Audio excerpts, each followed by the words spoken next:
ప్రజావాణి TV ప్రేక్షకులందరికీ యేసు నామములో శుభాలు తెలియచేస్తూ నా స్వరం యేసు కోసమే అనే కార్యక్రమానికి మిమ్మల్ని అందరినీ ప్రేమతో ఆహ్వానిస్తూ ఉన్నాను.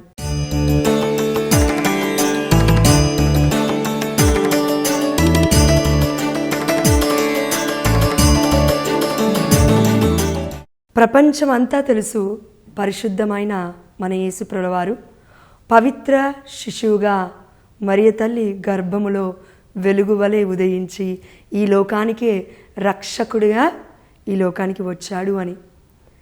మామూలుగా ఈ లోకానికి యేసు ప్రభువారు రావడానికి మానవ స్వరూప ధారుడుగా మరియ తల్లి గర్భము ఈ లోకానికి పరలోక రాజ్యానికి ఒక మార్గమై ఉంది. ఈ లోకానికి యేసయ్య రావడానికి ఆ యొక్క దేవుడి యొక్క కుమారుడు ఈ లోకానికి రావడానికి మరియ తల్లి గర్భము ఒక మార్గమయ్యింది. అదేవిధంగా ఈ యేసు ప్రభువారు ఎక్కడైతే చనిపోయాడో, అంటే స్లీవ పైన కొట్టబడ్డాడో, ఈ స్లీవ మార్గము ఆ పరలోక రాజ్యానికి మార్గమయ్యింది. ఇది మనం గుర్తుపెట్టుకోవాలండి. మనం చనిపోయేంత వరకు మనం గుర్తుపెట్టుకోవాల్సింది ఈ రెండు విషయాలు. ఈ లోకానికి యేసు ప్రభువారు ఆత్మస్వరూపుడై రాలేదు, మానవ శరీర రూపధారుడిగా వచ్చాడు. మరియ తల్లి గర్భము ఒక మార్గమైంది. అదేవిధంగా యేసు ప్రభువారు నేనే మార్గము, నేనే సత్యము, నేనే జీవము అని చెప్తున్నాడు. యేసు ప్రభువారి వలె మనము కూడా పరలోక రాజ్యానికి వెళ్తాము అని దేవుడు ఈ స్లీవ మార్గములో ఎన్నో గొప్ప పలుకులు పలికి ఉన్నాడు. ఈ స్లీవ మార్గమే మనకి పరలోక మార్గము, ఈ స్లీవ మార్గమే స్వర్గానికి మార్గమయ్యింది అని మనం గుర్తుపెట్టుకోవాలి. అయితే ఈరోజు అంశం వచ్చేసి యేసయ్య పలికిన 7 పలుకులు పాటించని వాడు యేసుని ఎరుగని వాడే అని. అంటే యేసు ప్రభువారు చనిపోయే ముందు పలికారండి ఈ మాటలు. మామూలుగా మన కుటుంబ సభ్యులు మనం చూస్తూ ఉంటాము, మన అమ్మమ్మలు, తాతమ్మలు, ఇంకెవరైనా ఉన్నప్పుడు వాళ్ళు చనిపోయేటప్పుడు ఏదైనా చెప్పారనుకోండి ఒక మాట, మనం మళ్ళీ చనిపోయేంత వరకు కూడా మన పిల్లలకి చెప్పేంత వరకు కూడా మనం ఆ మాటలు మర్చిపోము. అంటే అమూల్యమైన పలుకులు మర్చిపోకూడదు అని చెప్తున్నారు. మరి ఎంతో కొంత ఈ లోకంలో జీవిస్తూ ఘోరమైన పాప జీవితంలో జీవిస్తున్నాం మన తల్లిదండ్రులు, వాళ్ళు మనకి చెప్తున్న మాటలే మరణావస్థలో మనం మర్చిపోకుండా జీవిస్తున్నట్లయితే, మరి ఆ లోకాధిపతి, స్వర్గలోకాధిపతి, దైవపుత్రుడు ఈ యేసయ్య చెప్తున్న పలుకులు మనం ఎందుకు ఆచరించకూడదు? అందుకే దేవుడి యొక్క వాక్యం సెలవిస్తుందండి సువార్తలలో, ఇదిగో ఎవరైతే నా మాటలు విని నా మాట యందు నిలవకుండా నివసిస్తాడో అతడు నా శిష్యుడు కానేరడు అని. మరి యేసు ప్రభువారి యొక్క మాటలు విని కూడా మనం విశ్వసించకుండా పాటించకపోతే అప్పుడు ఏంటండి ఆ పలుకులకి? మరి అర్థం ఉండదు కదా. అందుకే దేవుడు ఏమంటున్నా అంటే, నేను పలికిన 7 పలుకులు పాటించని వాడు నన్ను ఎరుగని వాడే అని. ఎందుకు ఇంత గట్టిగా చెప్తున్నా అంటే, ఈ 7 పలుకులలో చాలా గొప్ప మర్మాలు దాగి ఉన్నాయి. అయితే మొట్టమొదటి పలుకు యేసు ప్రభువారు కల్వరి నాథుడు ఆ కలువరి కొండపైన మరణిస్తూ చెప్పిన గొప్ప మాట. మొట్టమొదటిది లూకాసు వార్త 23వ అధ్యాయం 34వ వచనము, తండ్రి వీరేమి చేయుచున్నారో వీరు ఎరుగరు కనుక వీరిని క్షమింపుము అని యేసయ్య మనకి చెప్తూ ఉన్నాడు. ఈ కల్వరినాథుడు మామూలుగా యేసు ప్రభువారు చెప్పారు కదా, మరి ఆ రోజులు అయిపోయాయి కదా, వీరు ఏం చేస్తున్నారో వీరికి తెలియదు కనుక వీరిని క్షమించండి అని ఆనాడు యేసు ప్రభువారిని హింసించిన వ్యక్తుల గురించి దేవుడు చెప్తున్నాడా? ఇప్పటికీ కూడా లేదు. మనల్ని చూసి చెప్తున్నాడు దేవుడు, ఇదిగో అయ్యా నా బిడ్డలు తెలుసు, వాక్యం పాటించాలని తెలుసు, వాక్యం వినాలని తెలుసు, దివ్యబలి పూజకి వెళ్ళాలని తెలుసు, నా మాటలు వినడమే అని కాకుండా ఆత్మవంచన చేసుకోకుండా విన్నదాన్ని పాటించాలని కూడా తెలుసు. అయినప్పటికీ నా బిడ్డలు తప్పిపోతున్నారయ్యా, పాటించకుండా ఉన్నారు తండ్రి, వీరేం చేస్తున్నారో ఒక్కొక్కసారి వీరికి తెలియట్లేదు తండ్రి, సాతాను ప్రభావముచే పీడింపబడుతున్నారయ్యా, గర్జించు సింహం వలె తిరుగుతున్న ఈ లోకంలో ఏలుతున్న ఈ లోకాధిపతికి వారు బానిసలైపోతున్నారు తండ్రి అని బాధపడుతూ ఈ యొక్క మన యేసయ్య రక్షకుడు పరలోక తండ్రిని మొరపెడుతున్నాడు విజ్ఞాపనకర్తై. అందుకే హేబేలు రక్తము ఆది కాండములో మొరపెట్టింది. ఇప్పటికీ కూడా యేసయ్య రక్తము ఏదైతే చిందబడిందో ఈ లోకంలో మొరపెడుతూనే ఉంది మనల్ని మన్నించమని. అదేవిధంగా ఈ పాప క్షమాపణ కేవలం మన దగ్గరే ఆగిపోవట్లేదండి. ఇప్పుడు మన కుటుంబంలో భార్య అంటే భర్తకు పడదు, అత్తమామకి పడదు, లేదంటే తల్లిదండ్రులకే విరుద్ధంగా మారుతున్నారు పిల్లలు. ఇలాంటి కుటుంబ వ్యవస్థని చూసి దేవుడు అంటున్నాడు, ఎందుకంటే కుటుంబమే ఒక చిన్న సంఘం అండి. కుటుంబమే ఒక చిన్న సంఘం. దాని తర్వాత ఊరు, అనేక కుటుంబాలు కలిస్తేనే ఊరు, ఒక గ్రామము, ఆ గ్రామాలు కలిస్తేనే ఒక టౌన్ అవుతుంది. అదేవిధంగా ఎన్నో టౌన్లు కలిస్తేనే ఇదిగో అది ఒక జిల్లా అవుతుంది. దాని తర్వాత ఎన్నో జిల్లాలు కలిస్తేనే రాష్ట్రం అవుతుంది. ఎన్నో రాష్ట్రాలు కలిస్తేనే ఇదిగో దేశం అవుతుంది. దేశాలు కలిస్తేనే ప్రపంచం అవుతుంది. ఈ ప్రపంచానికే దేవుడు చెప్తున్న మాట ఏంటంటే, నీ కుటుంబము దగ్గర నుంచి నువ్వు మారాలి. అయితే మనము ఒక భార్యగా భర్తని క్షమిస్తున్నామా? భర్తగా భార్యని క్షమిస్తున్నావా? తల్లిదండ్రులుగా బిడ్డల్ని క్షమిస్తున్నారా? బిడ్డలు తల్లిదండ్రుల్ని మన్నిస్తున్నారా? వారు అసలు చెప్తున్నది వింటున్నారా? అందుకే అండి దేవుడు ఈ ప్రేమామయుడు ప్రేమ స్వరూపుడు ఏమంటున్నాడంటే, ఇదిగో వీరేమి చేయుచున్నారో వీరు ఎరుగరు కనుక క్షమించయ్యా అని అడుగుతున్నాడు. క్షమించాలండి మనం. ఈ క్షమాపణ ఇక్కడే ఆగిపోలేదు. క్రీస్తు నాలో జీవిస్తున్నాడు అని పౌలు గారు అంటున్నారండి. క్రీస్తును ఇదిగో 2 కొరింథీ 2:17 అనుకుంటాను. క్రీస్తు నందు మనము ఉన్న ఎడల మనము నూతన సృష్టి అని. మరి మనం అందరం నూతన సృష్టిగా మారాలి. కల్వరి ఈ యొక్క బలి యాగము ద్వారా మనం 14 స్థలాలు కూడా ధ్యానిస్తూ ఉన్నాము. మరి మనం మారాలి కదా, మారు మనస్సు పొందుకోవాలి కదా. మనము మన జీవితాన్ని ఎదుటివారికి భారంగా మార్చుకోకుండా మనము వారిని భరిస్తూ మన యేసుప్రభుల వారి వలె భరోసాని ఇవ్వాలి అని మన కల్వరినాథుడు చెప్తున్నాడు. కాబట్టి ఒక్క అంశం అండి, లూకా 23:34, తండ్రి వీరు ఏమి చేయుచున్నారో వీరికి తెలియదు. ఇదే ప్రార్థన మనదై ఉండాలి ఈ రోజు నుండి. నా భర్త ఏం చేస్తున్నాడో తెలిసి తెలియక చేశాడు, క్షమించు. నా కుటుంబ సభ్యులు ఏం చేశారో క్షమించయ్యా అని మనము ప్రార్థించగలగాలి. ఒక్కరున్నారా కుటుంబంలో? ప్రార్థించండి. ఒక్కరున్నా దేవుడు ఆ కుటుంబాన్ని నిలబెడతాడండి. ఇదిగో దేవుడి యొక్క వాక్యం సెలవిస్తుంది, నేను ఎత్తబడినప్పుడు ప్రతి ఒక్కరు కూడా ఈ ప్రపంచంలో ఉన్న బిడ్డలు నా వైపు చూస్తారు అని. ఎత్తబడినప్పుడు అంటే పరలోక రాజ్యానికి వెళ్తున్నప్పుడు కాదండి, స్లీవ మీద ఎత్తబడినప్పుడు. ఇదిగో క్రీస్తు శకము క్రీస్తు పూర్వము. ప్రపంచం మొత్తం మాట్లాడుకుంటుంది క్రీస్తు పూర్వం గురించి, క్రీస్తు శకం గురించి. అంటే క్రీస్తు ఎత్తబడ్డాడు కాబట్టి అంతకు ముందు అంతకు తర్వాత అని మనం మాట్లాడుకుంటున్నాము. ఎత్తబడ్డప్పుడు అన్యులే చూస్తున్నారు, మనకేమైందండి? ఇదిగో చాలామంది మనలో అనుకుంటున్నాం మనం పుట్టు క్రైస్తవులము, కథోలికులము అని. పుట్టు క్రైస్తవం అనేది అండి, పుట్టు క్రైస్తవం అన్నీ కాదు. దేవుడిలో మనం పుట్టగలగాలి. స్లీవ దగ్గర మనం మరణించగలగాలి. స్లీవని చూస్తూ మన పాపము కూడా చచ్చిపోవాలి. మనము నూతన సృష్టిగా ఏర్పడబడాలి అని దేవుడు కోరుకుంటున్నాడు. కాబట్టి ఈ మొదటి అంశంలో ఒకటి, అయ్యా వీరేమి చేయుచున్నారో వీరికి తెలియదు కనుక వీరిని క్షమించు. మొట్టమొదటి అంశము, మనం మన కుటుంబ సభ్యులనే కాదు మన శత్రువుల్ని కూడా క్షమించాలి. వారు మనల్ని శత్రులుగా చూస్తున్నారేమో వారిని కూడా మనం క్షమించాలి, వారి కోసం ప్రార్థన చేయాలి. ఇది మొట్టమొదటిగా దేవుడు ప్రార్థన చేశాడు స్లీవ పైన, వీరిని క్షమించయ్యా అని. రెండవదిగా లూకాసు వార్త 23వ అధ్యాయం 43వ వచనము, నేడే నీవు నాతో కూడా పరలోకమున ఉందువు అని మంచి దొంగవాడితో యేసయ్య చెప్తున్నాడు ఈ మాట. యేసుప్రభుల వారు చనిపోతున్న ఇంకొక వ్యక్తికి కూడా భరోసాగానే మారుతున్నారు. అదేవిధంగా నిరీక్షణ ఇస్తున్నాడు. చనిపోతున్న ఆ మంచి దొంగవాడికి నువ్వు పరలోకంలో ఉంటావు నాతో పాటు అని. ఈ నిరీక్షణ అండి దేవుడు మనకిస్తుంది. ఇదిగో ఇన్ని సంవత్సరాల నుంచి మనం ఈ యొక్క భూలోకంలో బ్రతుకుతూ ఉన్నాము. అయితే దేవుడు ఏమంటున్నా అంటే, నీ నిరీక్షణ నాలో ఉండాలి.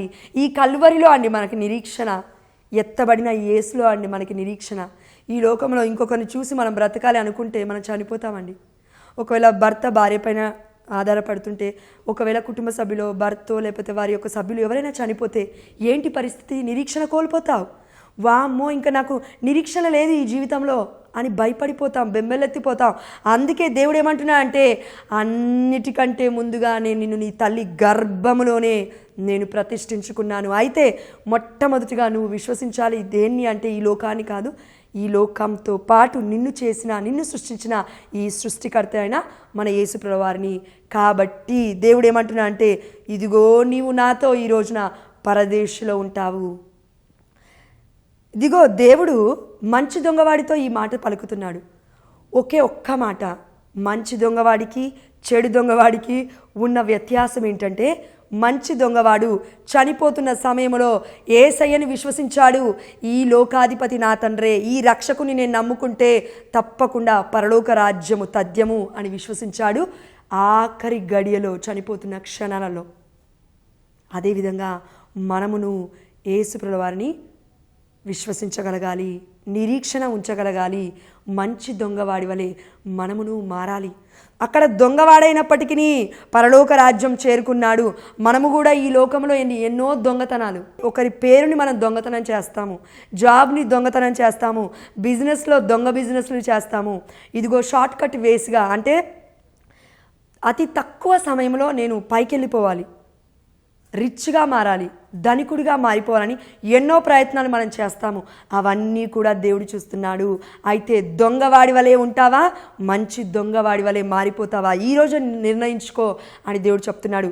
ఎందుకంటే మనస్సులో నీవు దేవుణ్ణి విశ్వసించి నీ నోటితో నువ్వు యేసే రక్షకుడు అని ఒప్పుకుంటే, కన్ఫెస్ చేస్తే, ఇదిగో ఆ బిడ్డలు విశ్వాసంలో ఎదుగుతున్నారు కాబట్టి నా బిడ్డలు అని దేవుడి యొక్క వాక్యం సెలవిస్తుంది. కాబట్టి ఈ రెండవ అంశము, నేడే నీవు నాతో పరదేశంలో ఉంటావు అని దేవుడు నీతో నాతో చెప్తే ఈ రోజున మనము ధన్యులమే.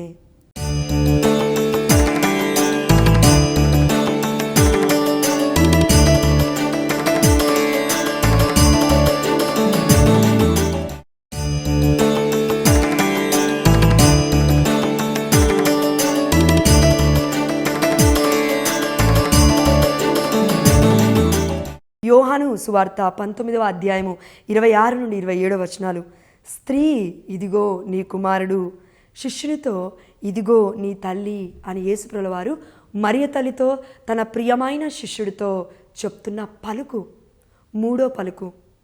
3 అనగా పరిశుద్ధమైన గ్రంథం ప్రకారము నిత్యమైనది.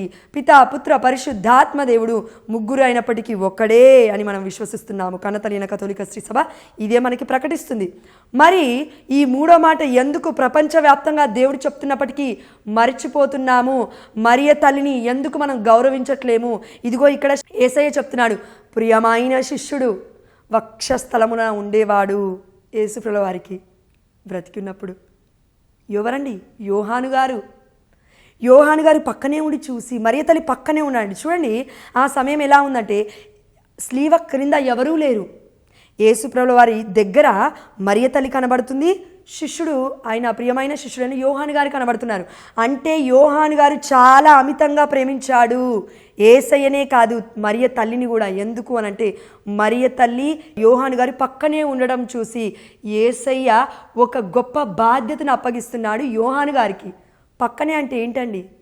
ఈ రోజున ఒక భార్య పక్కన భర్త ఉండడు, భర్త పక్కన భార్య ఉండదు. ఏదైనా ఆపద వస్తే, ఏదైనా బాధ వస్తే, ఏదైనా నింద అవమానం ఎదురవుతే, అందుకే దేవుడు ఏమంటున్నా అంటే, పక్కనే ఉన్న యోహానుతో దేవుడు చెప్తున్నాడు, ఇదిగో యోహాను, నా తల్లిని నీ తల్లిగా ఇచ్చేస్తున్నా, స్వీకరించు. అదేవిధంగా మరియ తల్లితో ఏమంటున్నాడంటే, ఇదిగో అమ్మ నీ కుమారుడు. ఎందుకండి ఈ మాట? ఒక్కటే అండి, మనము పరలోక రాజ్యంలో లేమిప్పుడు, ఈ భూలోకంలో జీవిస్తున్నాం. మనం యాత్రికులము. We are pilgrims, hope of pilgrims of hope, అంటే నిరీక్షణ యాత్రికులము. ఈ లోకంలో ఉన్నాము, ఇది నిరీక్షణ, ఈ యొక్క లోకం మొత్తము కూడా. అందుకే మరియ తల్లిని యోహాను గారికి దేవుడు అప్పచెప్పేస్తున్నాడు. మరి ఈ లోకంలో ఉన్నావా నువ్వు నేను మరియ తల్లిని స్వీకరించకుండా జీవించడానికి? పరలోక రాజ్యంలో ఉన్నామా లేకపోతే నరకంలో ఉన్నామా? అందుకే దేవుడు అంటున్నాడు, అమ్మా నేను నీకు ఇచ్చాను నా తల్లిగా, నీ తల్లిగా స్వీకరించు. అయ్యా నేను నీకు ఇచ్చాను నా తల్లిని నీ తల్లిగా స్వీకరించు.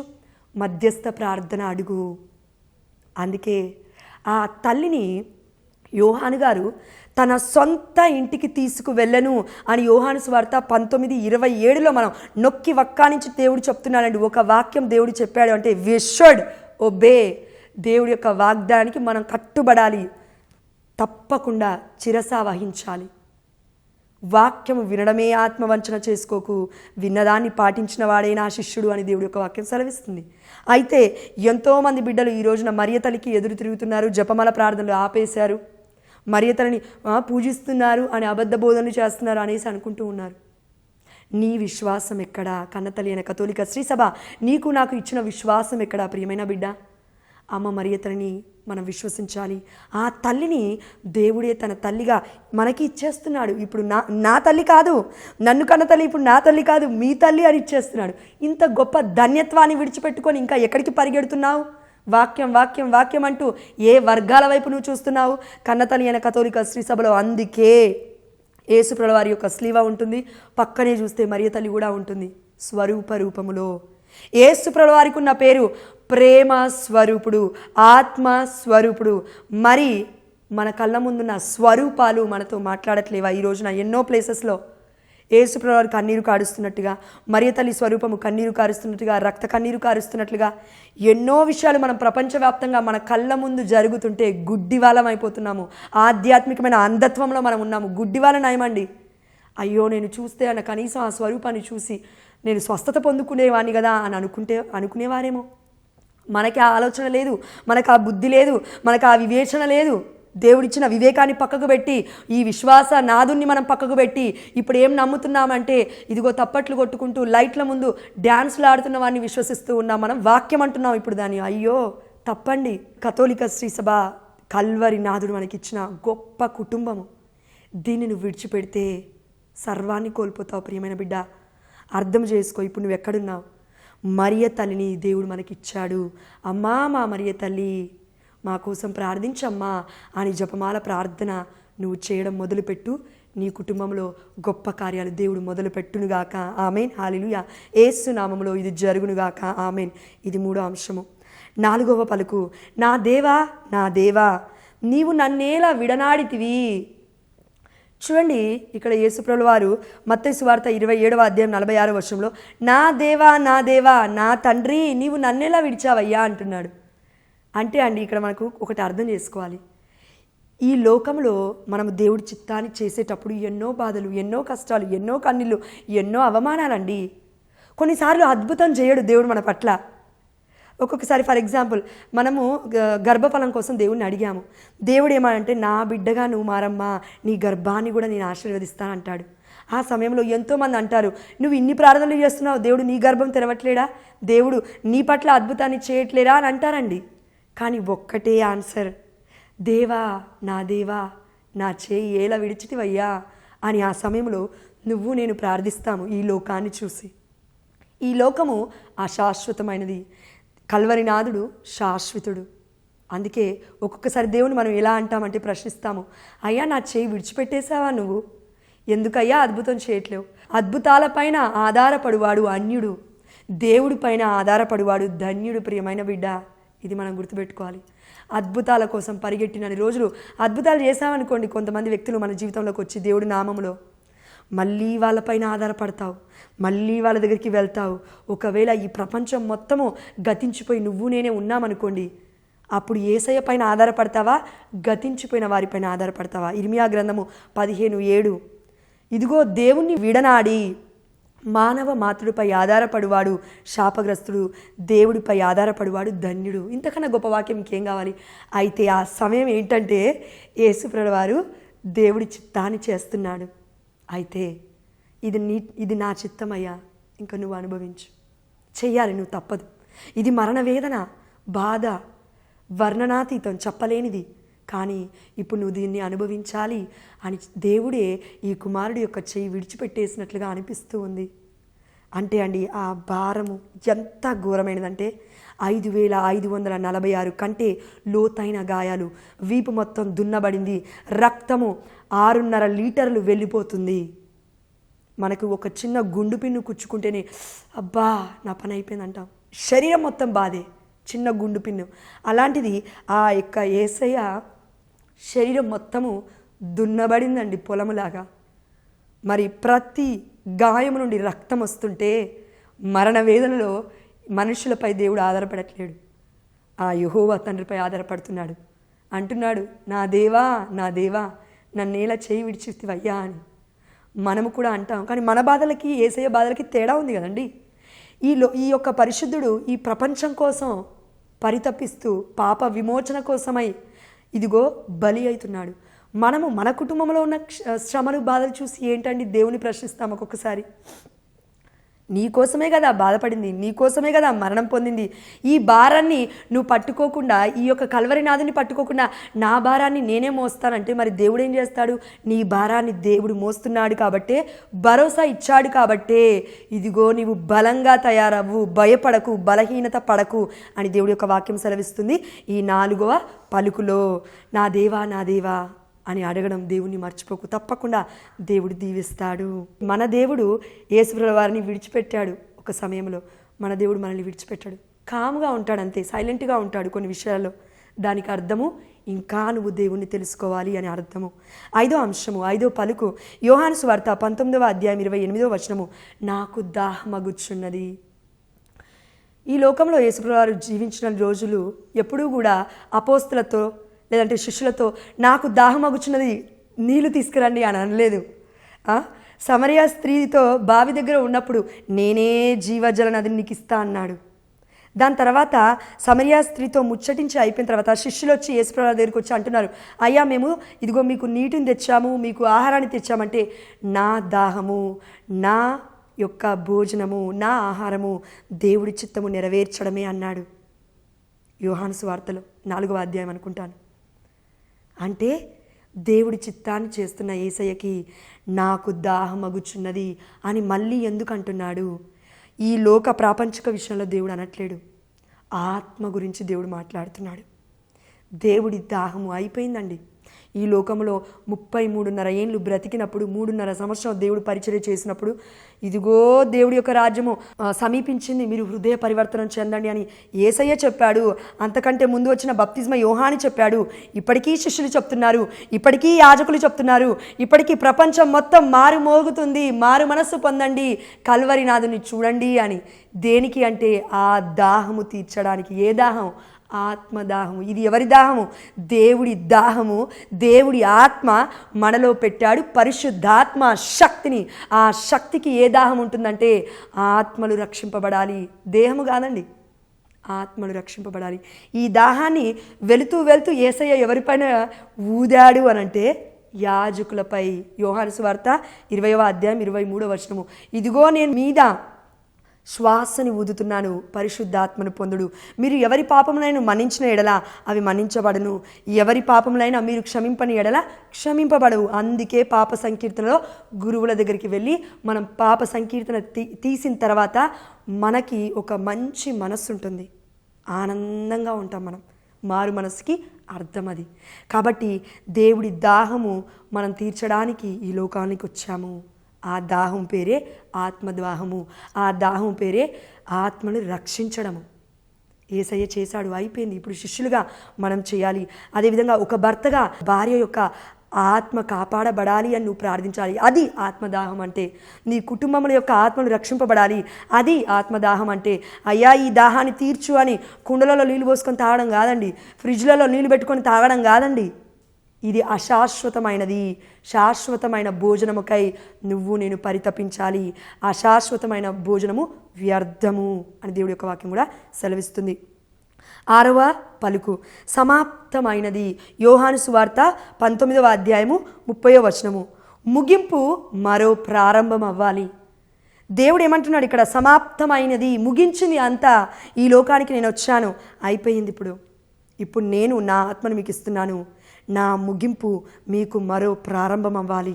సమాప్తమైనది అనే దాంట్లో ప్రారంభం ఉంది. అదే ఏంటండి? ఇదిగో యోహాను సువార్త 14వ అధ్యాయంలో మనం చూసాము, ఇదిగో నేను మిమ్మల్ని అనాథలుగా విడిచిపెట్టను, నేను మళ్ళా తిరిగి మీ వద్దకు వత్తును. ఈ లోకము నన్ను ఎరగదు, కానీ మీరు నన్ను తెలుసుకుంటారు. నేను మరలా తిరిగి వస్తాను, మరో ఆదరణకర్తని నేను మీ మీదకి పంపిస్తాను. ఇదిగో ఆనాడు యెరూషలేములో ఉన్న శిష్యులు భయాందోళనకి గురవుతున్నారు.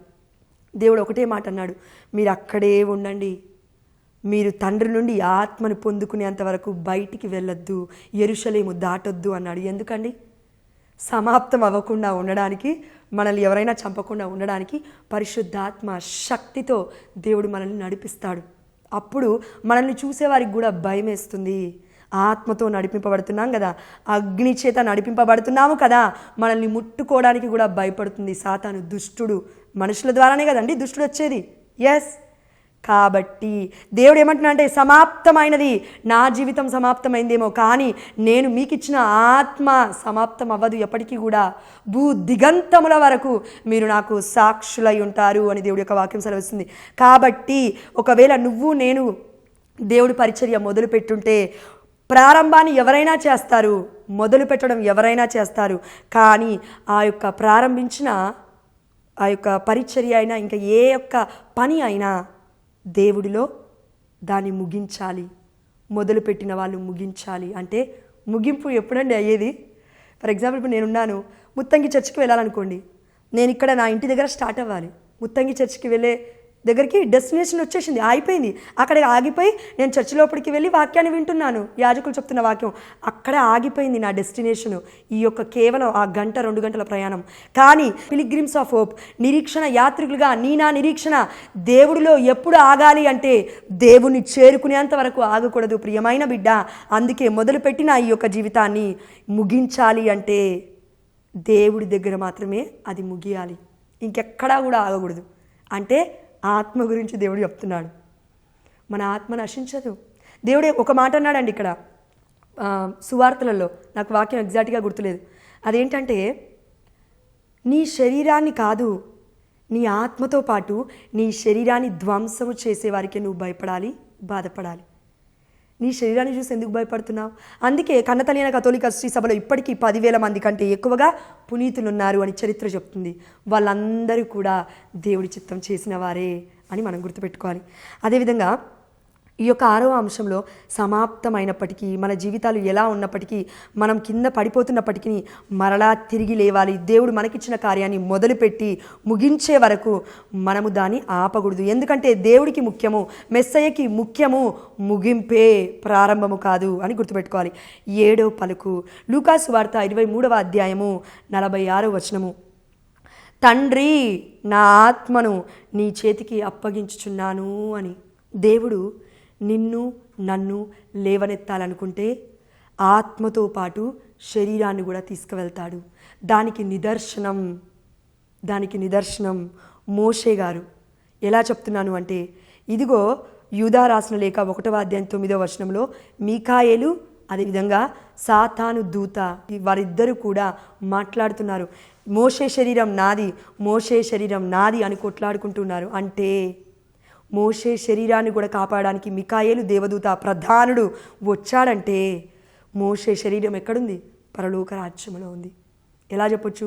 దివ్య రూప ధారణ. లూకాసు వార్త 15వ అధ్యాయం మనం చూసుకుంటే కనుక, మోషే ఏలియాలు దివ్య రూప ధారణలో యేసుప్రభువు వారితో ముచ్చటిస్తున్నారు. ఏలియా ఎత్తబడ్డాడు, మోషే కూడా ఎత్తబడ్డాడు అనే దానికి నిదర్శనం ఇది, సాక్ష్యం ఇది. బైబిల్ డైరెక్ట్ వాక్యం ఉండదు. డైరెక్ట్ వాక్యం ఉండేది ఉంటే పరిశుద్ధాత్మ అనుగ్రహం మనకెందుకండి? ఇంకా ఇలానే బ్రతకొచ్చు కదా. ఎస్. అదేవిధంగా మరణించక ముందే మరియ తల్లి మరణం గురించి మరియ తల్లికి తెలుసు. యేసుప్రభువు వారు తన దూతల సమూహముతో వచ్చి మరియ తల్లి ఆత్మను గైకొన్నాడు. దాని తర్వాత చరిత్ర ఏం చెప్తుందంటే, మరియ తల్లి శరీరాన్ని 3 రోజులు సమాధిలో పాతిపెట్టారు. కానీ 3 రోజుల తర్వాత వెళ్ళి చూస్తే మరియ తల్లి శరీరం అక్కడ లేదు సమాధిలో. అంటే దేవదూతల సమూహముతో వచ్చి దేవుడు, ఆ దేవాది దేవుడు తల్లి యొక్క శరీరాన్ని కూడా దివ్య దేహముగా కొనిపోబడ్డాడు. దీన్ని బట్టి మనకేమర్థం కావాలంటే, ఇదిగో లూకాసు వార్త 23:46లో, తండ్రి, నా ఆత్మను నీకు అప్పగించుచున్నాను అన్న యేసయ్య కేవలం ఆత్మతో మాత్రమే మోక్షారోహణం అవ్వట్లేదు, శరీరముతో మోక్షారోహణం అయిపోయి ఉన్నాడు. అవునా? ఎస్. 500 మంది చూశారు పరిశుద్ధమైన గ్రంథంలో. ఇప్పుడు నువ్వు నేను కూడా సాక్షులమే, పరిశుద్ధాత్మ శక్తితో నింపబడ్డ వాళ్ళమందరము కూడా. కాబట్టి ఇప్పుడు మనకు ఒకటి అర్థం కావాలి. యేసయ్య నా ఆత్మను నీకు అప్పగించుచున్నానంటే దానికి అర్థం ఏంటంటే, నా ఆత్మను కాపాడువాడవు నీవే, నా శరీరాన్ని కాపాడువాడవు నీవే. అందుకే 2 కొరింథీ 6:20లో దేవుడు తన రక్తాన్ని వెల ఇచ్చి కొనెను కనుక మన దేహములతో దేవుని మహిమపరచాలి అని. ఈ యొక్క 7 అంశాలు వాక్యాలు మీరు మళ్ళొక్కసారి ధ్యానించండి దయచేసి. చిన్న ప్రార్థన చేసుకొని మనం ముగించుకుందాం. పరిశుద్ధుడా, ప్రేమ కలిగిన తండ్రి, ఈ 7 పలుకులు యేసయ్య ఏ విధంగా అయితే కల్వరు నుండి పలుకుతున్నాడో అయ్యా, మేము కూడా మా హృదయం నుండి మీకు మొరపెట్టే కృపను మా అందరికీ దయచేయమని అయ్యా, ఈ 7 పలుకులలో కూడా మొట్టమొదటిది మేము పరులను క్షమించాలి, రెండవది మేము మంచి దొంగవాడి వలె జీవించాలి, మూడవది మరియతలని మేము మా తల్లి వలె సొంత తల్లి వలె స్వీకరించాలి, నాలుగవది మీ చిత్తాన్ని చేయడానికి మేము ఈ లోక ఆశలని వదిలేయాలి, ఐదవది ప్రాణం పోతున్నప్పటికీ నాయన ఆత్మల రక్షణ కొరకై మేము ప్రార్థించగలగాలి, ఆరవది సమాప్తమైనప్పటికీ మొదలుపెట్టిన కార్యాన్ని పరిచర్యని దేవా ముగింపు వరకు ఆపకుండా మిమ్మల్ని చేరుకునేంత వరకు మేము చేసే ప్రయాసం మాలో రగిలించండి, ఏడవది అయా మా ఆత్మని మీకు అప్పగించేంత వరకు మమ్మల్ని కాపాడుకో తండ్రి అని మనం ప్రార్థిస్తూ, తండ్రి కుమార పరిశుద్ధాత్మ నామమున అయ్యా చూస్తున్న దివ్యవాణి టీవీ ప్రేక్షకులందరినీ నీ యొక్క స్లీవలో కారుతున్న రక్తానికి నేను సమర్పిస్తూ, నీ పరిశుద్ధమైన పాదానికి సమర్పిస్తూ, మమ్మల్ని మా కుటుంబాలను అంచలంచలుగా ఆత్మలో వర్ధిల్లే కృపతో శక్తితో ఆత్మ ప్రేరణతో మమ్మల్ని అందరినీ నడిపింపమని 1 యోహాను 1వ అధ్యాయం 7వ వచనం ప్రకారము యేసు రక్తము ప్రతి పాపముల నుండి మనల్ని కడిగివేయును, శుద్ధీకరించును. ఆమేన్. హల్లెలూయా. We asked and we received in the mighty name of Jesus. We believed, O Lord. మేము నీ నామములో అడిగి పొందుకున్నామని విశ్వసిస్తున్నాము మా ప్రియ పరలోకపు తండ్రి. Amen. Hallelujah. God bless you all. దేవుడు మనల్ని దీవించునుగాక. ఆమేన్.